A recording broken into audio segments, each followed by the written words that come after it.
What is somatic energy psychology? Here it is in a nutshell. It is a variety of techniques and approaches, core energetics, bioenergetics, somatic experiencing, and many others that are based on the notion that a lot of our subconscious beliefs, attitudes, worldviews are buried in our bodies, hidden from our awareness. How did they get there? Well, at some point in our life, we experienced something or many things that caused us capital T trauma. Maybe it was a big event, little t trauma. Maybe it was a small event, or whatever it was too much for whoever we were at that moment to process. This particularly happens in childhood when we don't have a lot of emotional maturity and cognition on board yet.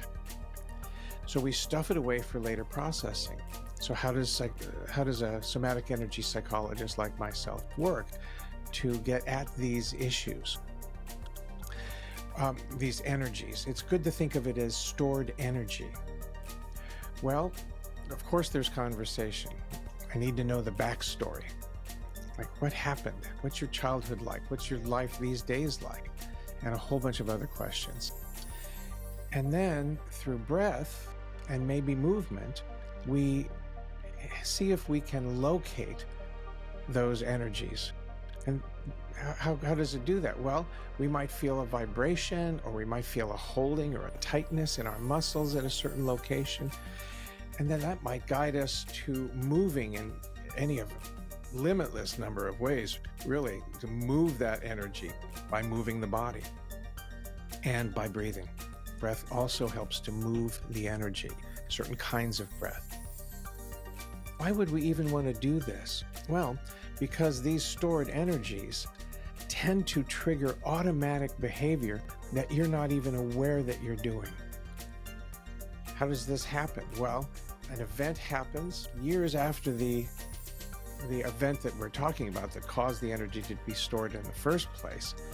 An event much later happens that somehow reminds that part of your body of the initial trauma.